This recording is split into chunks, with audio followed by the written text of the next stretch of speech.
This is my audience for the day, and they don't seem that enthusiastic. No, not at all.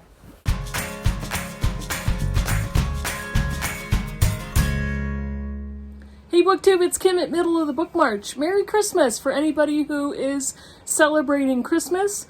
And I'm filming on Christmas Eve during the day because tomorrow's going to be pretty busy. I was debating whether to even post, but I figured I might as well. And you can watch the video whenever you have time or whenever you have a moment. I'm going to play around with this. There we go. So you see less wall and more of me. So, by the time this goes up, I will have finished 3 books. And I'm only going to tell you about the books I finished this week and not currently reading and all that, because I just want to make the video a little bit shorter. So the first one I finished was My Year of Rest and Relaxation by Ottessa Moshfegh. That was an interesting book, and I really enjoyed it. Very polarizing, and it's interesting because I have seen so many reviews of the book that are very negative. People have hated it, and other people have really loved it. And I gave the book 4 stars. I really enjoyed reading it. I thought it was one of the best fictional depictions of major depression and grief that I've read in a very, very long time. This is the story of our main character who comes from a well-off family. Both parents have since died, so she is an orphan, and she lives in New York City. She works in an art gallery. She went to college for art history, and she's now decided to take a year off to sleep. So she has already found a quack doctor who is more than happy to give her all kinds of samples of psychiatric medication, sleeping pills, and she also combines those with over-the-counter medicines because she wants to knock herself out into sleep for an entire year. She figures that will get her through the nightmare that her life has become.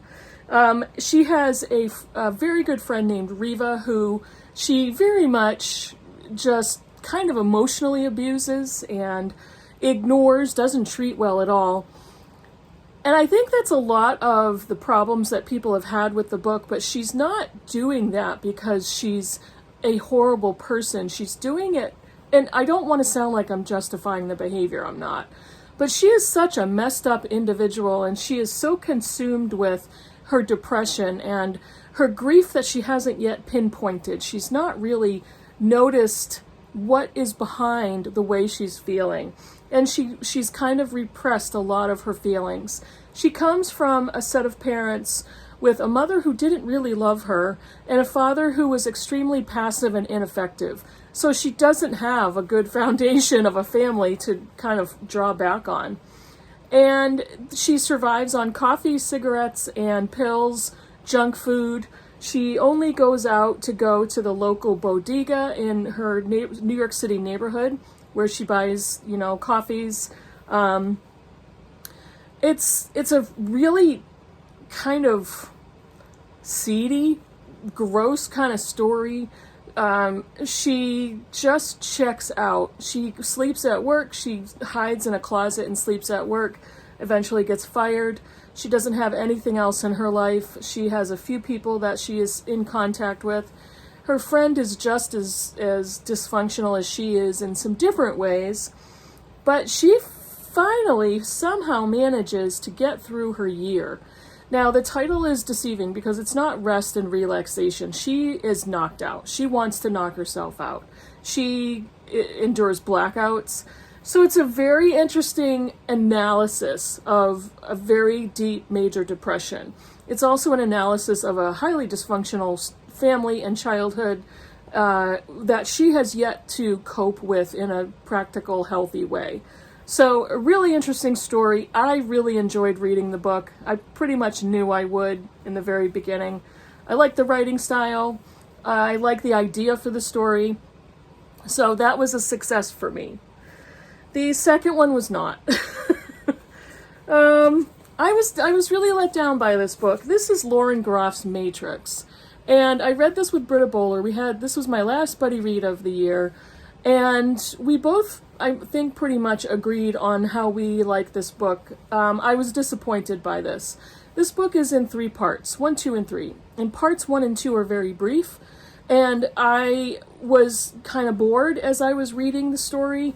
I was uninspired by the writing. It's written in a third-person omniscient tense and perspective. Every single sentence, it's almost like you have to put in a lot of work because there's a lot of description, a lot of kind of imagery there, and I, as a reader, that gets tiring. And she doesn't say enough for me to be interested in that. Some sentences are very short, many of them are incomplete. And so I got really, the reading was a little bit of a drudgery for me.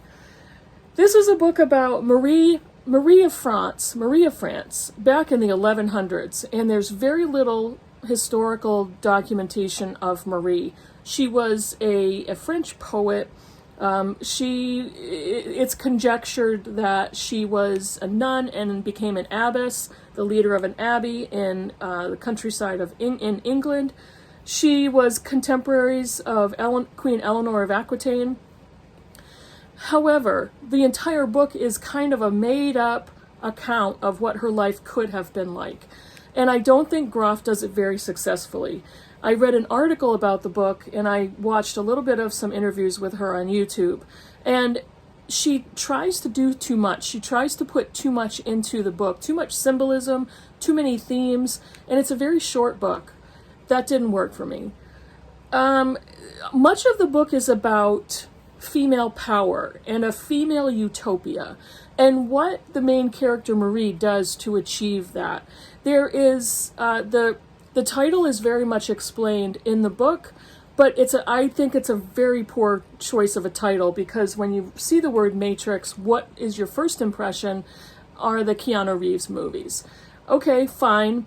I think she's trying to be too lofty, and she's trying to make this deeper than it is. There's a physical manifestation of the title and also a religious, spiritual, and emotional one. The book is too short for that. The writing is fairly cool and a little bit wooden for me.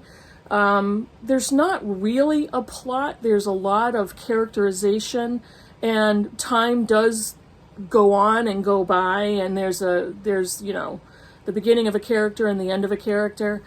There's a lot that happens. There's a lot of events that happen, but it doesn't drive the story. It doesn't propel the reader forward. I really did not like how feminism and the power of women was portrayed. I think she kind of just assigned it the same type of wielding of power that men would probably do. And there's not a lot of new ideas in this book that has to do with a female utopia or a female Eden. So I just thought it was an okay book. It was a little unoriginal. She tried to put too much in here. She overwrote it. And yes, a book can be overwritten, in my opinion. And it was just not for me. And I have realized that Lauren Groff is not an author that I will pick up again. I don't enjoy her novels. And that's fine. Not every book is going to work for every reader. And I think Britta and I felt similar to this book.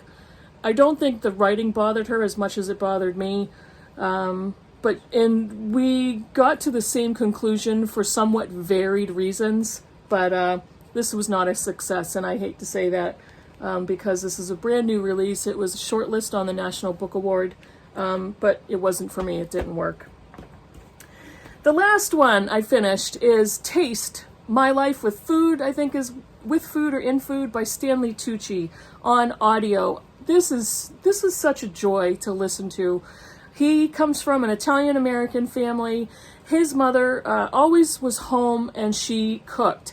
And she didn't just cook because she had to. She cooked because she loved, and she poured love into the food that she made. And his entire childhood was filled with amazing food that she loved to cook and he loved to eat. And this is an actor who has been in many movies that I've really enjoyed. I enjoy his work. His voice goes wonderfully with the story, and he narrates it so that it's not like him reading off of a page. It's him really getting into telling his story, his life story of his experiences with food. The book has recipes throughout, and I need to go out and buy the hard copy because I don't know if I'm capable of creating these recipes, but I'd like to try at least a few of them. He documents his travels around the world, and Italy is a favorite of his cocktails, the wine, the martinis. He talks about movie sets that he's on and other actors that he's worked with, like Meryl Streep. And he talks about that in relation to food, in relation to the dinners that they eat and the commiseration that they enjoy over bad food. He talks about all of it. He has so many friends that are in the restaurant business, and they try new recipes. He tries to pinpoint the different ingredients in a recipe. It's just a joy. It was a joy to listen to. I loved listening to it in the car. I loved having those pictures of food in my mind when I was done listening to it that day.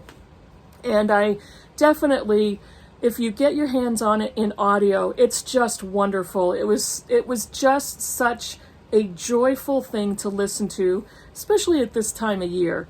If you love Italian food, run out and get it, run out and read it, run out and listen to it, try some of the recipes, take a picture and tell me how it goes. Because I don't know if I'll get to it that soon. So those are the 3 that I finished last week. I still have some going on. I want to try to finish the year strong in my reading. I have books that I'm enjoying. I have several others on audio, and a couple in print that I really want to get to. All of my buddy reads are done, so if I decide I want to pick up something different, I've actually gotten rid of a few books that I started that I wasn't really enjoying. So we'll see how the year ends. I think it's going to end on a good, strong, high note. Let me know in the comments below what you've been reading and what you think of any of the books I've talked about. Let me know if you've listened or read Taste, and if you've tried any of the recipes. I would love to know that. So I hope you all have a great holiday, relaxing end of the year, and I will see you in the next video. Bye, everybody.